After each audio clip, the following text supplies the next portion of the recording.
This message is produced by truthfromgod.com, which is one of hundreds of messages that can be read, heard, and watched at truthfromgod.com. Thy kingdom come, thy will be done in earth as it is in heaven. How little do men know about heaven? How little do they remember? And how little have they had recorded for them concerning this subject? Though there has been an orthodox promise that has gone out to those that constitute the members of the church, from one end of Christendom to the other, that by obedience and by behaving and being good, according to the normal standard which is placed before them in what to do and what not to do, and what to believe and what not to believe, and what affirmations to make, that this is the route to heaven. And therefore, having completed all of these requirements, the major proposition which is before them is to live within these requirements for all of their life, and then if they should die, they shall go to heaven. It would seem that since all of the goals of man, generally speaking, must be therefore to get to heaven, that more should be said about it, more should be declared concerning this. But I do not see the great emphasis on your earth existence in getting ready to go to heaven. Isn't that a strange thing, that in the ministry of Christ, in all of the things which we have taught to us in the Old and the New Testament, that they spent very little declaring you the responsibility of getting ready to go to heaven? They didn't tell you that your reason why you were here was to get ready to go to heaven, but they did say something else. Jesus said the reason why you are here is because you're to do the work of my kingdom. You are the children of the kingdom. You are children that I have called and I have ordained from the beginning that ye shall bear fruit. And he said, I have ordained that your fruit shall remain. He declared that you would not only belong to me, but that you belong to me in the fullest sense as the Father before the world was framed. And in his humanity, he prays and says, thine they were in the heavens, mine they are in the earth. And in this declaration, the eternal Father bears testimony continually to the life and the constancy of his kingdom. We cite to you, therefore, that the most important thing in God's mind and the purpose for whence he had sent you into the world was to bring his kingdom into earthly reality. We find the earth in a very unique situation. The earth is different than any other spot in all the universe. Here has eventually been isolated all of the situations that you and I know as evil. All the conditions which are in discord. All the vibrant forces which are negative. All the powers of darkness are concentrated in the earth. Even the archangel that rebelled against the Most High. In the antediluvian antiquities of yesterday, everything discordant in space, defeated by the powers of righteousness, is isolated in the earth.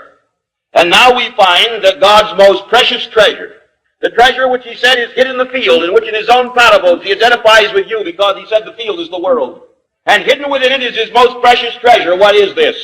These are his children, his household, and his offspring. Those which he hath begotten, children out of his own spirit, essence of his own being. And therefore he said, ye are the sheep of my pasture. You are the children of my household. I have loved you above all the people that are upon the face of the earth. Why? Because thou art mine. Now in this instance, he said, I have placed you into the earth. For what purpose? That you might suddenly be the transition of the powers of heaven transferred to earth. That the earth might be cleansed and purified. That the earth might be brought into a relationship with divine law. That the earth might feel the impact of mighty sons of God walking in glory. That the expanse of earth from one end to the other would be ruled by the eternal children of the Most High, and that with the powers of spirit and with the energies of creation, they would be able to put all things in order. You are the children of your father Adam. You are the children of your Father which is in heaven, which is the Father after the Spirit. But what did he say to your father Adam in the flesh? He said, I have placed you in the earth, now have dominion over it. And so as the children of Adam and as the children of God, you are the process to expand his kingdom, multiply and increase it in the earth. And people who had within them the living Spirit, who had within them the holy seed, who had within them the light and the glory of the eternal, a people eventually to be enveloped in such majesty and such glory that the laws of God would go forth from one end of the earth unto the other. This is the purpose expressed to Adam.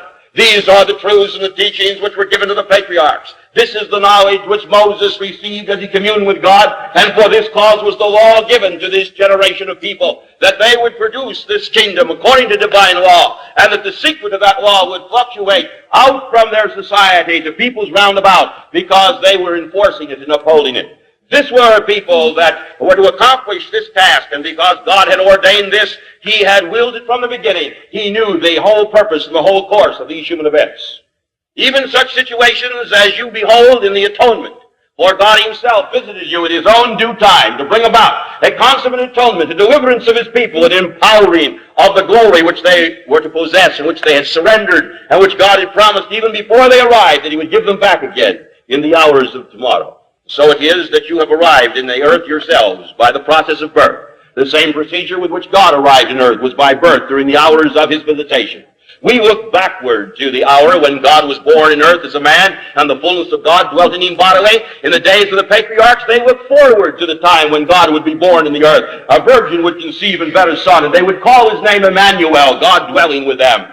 We're in the time track of eternity, and we are children of eternity. And as we look upon our responsibility, we discover that when Christ walked the earth and when God walked among men, he taught them how to pray.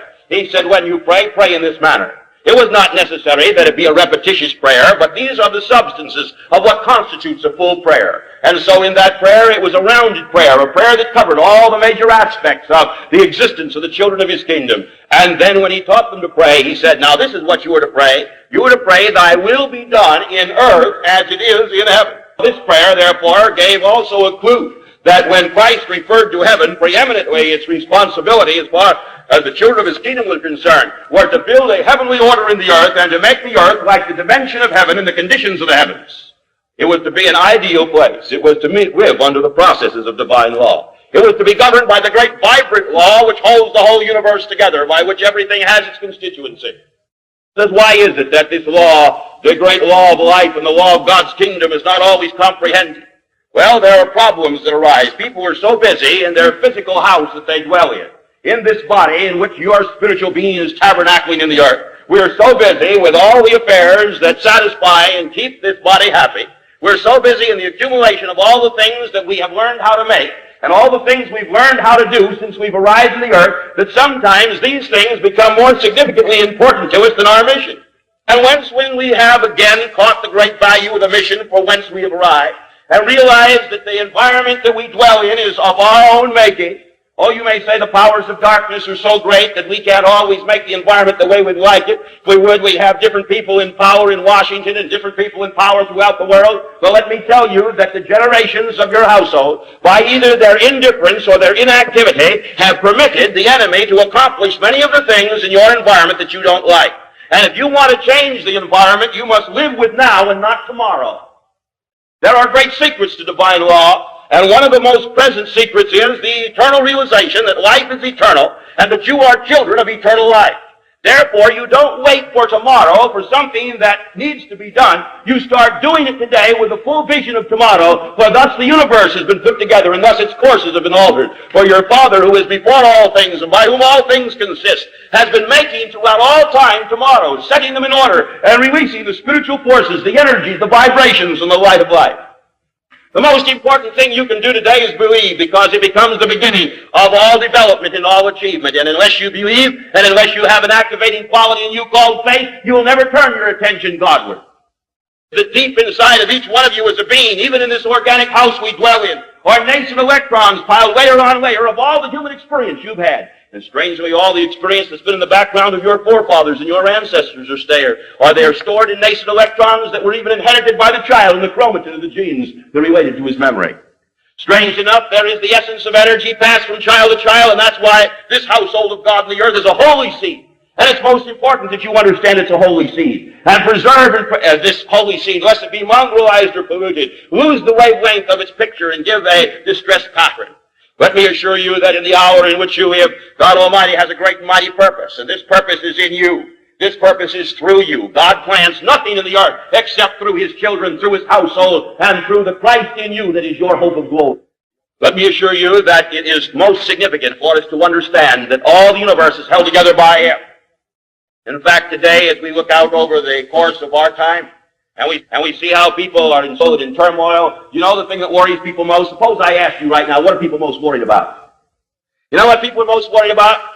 They're more worried at this moment about the possible economic repercussions that a recession and a depression might bring on them than they are about the condition of their people when they are blind to truth and when great spiritual power is not producing all the health and all the vitality and all the correctness of living that they should possess. Let me tell you something. If men would search first the nature of God and all that is imputed in his righteousness, All of these things will continually be added to them, and there's no power on the face of the earth that can take it away. There is a reason for the blessings you have. There is a reason for all that you possess. There is a reason for the spiritual stimulation, the creative know-hows, the technological genius that blossoms in your society. It is the presence of God, the abiding presence of His Spirit within. It's the seed, it's the life, it's the glory. It's a part of the reaping from that spiritual impact. They can never accomplish it because their souls have shut out the only ray of intelligent light that gives men the creative genius that lifts their standards, or the blessings which are withheld or poured out according to the wisdom of God upon the peoples who dwell in the earth. He taught you to pray, thy kingdom come, thy will be done in earth as it is in heaven. There is nothing more important than for us to understand that. I think that it's significant that we understand the process with which it comes in. For the children of His kingdom are children who were to dwell with power, shall dwell with power again. Remember the words of Christ, who, referring now to His physical embodiment, still said, I am in this creating Father, I am in this Spirit, the fullness of which dwells in me. I in that Spirit, and I am in you, and you are in me. What was He talking about? He was talking about the continuity of that spiritual seed and the children of His kingdom. He was talking about the vibrant life, the glory, the majesty. Let me tell you this. The universe around about does not comprehend what you comprehend. The peoples of earth who are not of your household do not understand it. The peoples of earth who are outside of that holy seed do not possess the same spiritual vision that relates to you and your ability to understand. But I want you to know that there's a law and a purpose. You came from heaven to earth with the sum total of spiritual revelation in the mind of God with full access to your understanding. You're the children of Spirit now occupying these bodies of flesh. You're the household of God. You're here. You're here because you volunteered in the endless ages to come down and move into this great cauldron of events and participate as God's children. That's why you're here. You know that the most powerful law of all is hidden in this relationship as you as a son and daughter of God, as a child of light, and light that is the life of man. And when men learn this secret and start to seek for the strength of their power, when they start to think about the responsibilities in earth to fulfill God's desire to see the earth as it is in heaven, to see the conditions in earth as it is in heaven, and if they think this, they live this. Normally, there has been prayed by almost every morning the Lord's Prayer. He prays it sometime in his day, and he thinks upon it more or less, and generally less, because he's learned to repeat it, just like a speech. And it must be an ever-present realization on your mind in earth as it is in heaven. And he gives us the major key to relationship with Him, major key to the very kingdom itself, that thou shalt love the Lord thy God with all thy heart, with all thy soul. And this is what it takes to take the blessings of God on you. This is what it'll take to give you spiritual power. This is what it'll get to transform the world. If the children of the kingdom will live and put this law first in their living, the whole world will fall at their feet. You know that we're in the hour when God's about to demonstrate throughout the length and breadth of His kingdom that the great and mighty works of the sons and daughters of God are going to be made manifest in the earth, that you're about to see the greatest day in all time and history, in which God is going to envelop His kingdom with glory and majesty, and the whole book of Revelation leads up to a final hope. It's the Christ in you that's the hope of glory, and enveloped in that glory there's no death. It's about a day when all of things we know as death and disintegration are swallowed up in victory. Talks about a day of a new order that comes in, talks about the continuing life which is immortalizing every phase of the physical body, balancing every atom of the being. Do you ever stop to realize that God Almighty has ordained this, thus heaven exists? This is the secret. Know that you're a child of light. Know that you're a child of the Spirit. Know that light dwells in you. Then don't let any situation put it out. So if every one of you have this destiny, don't begin to ever let yourself be depressed by the idea that I don't count and I'm just one little grain of sand in this. There's so many things more important to me. There is nothing more important than you to God. As you have prayed and are the media by which it comes, in earth as it is in heaven. When life shall swallow up death, and when the glory of God's kingdom shall take over. Now think about it. Think about right, and think about God's way. Tackle every problem as a son of God, and start commanding with every fiber in your entire being in unison with these promises.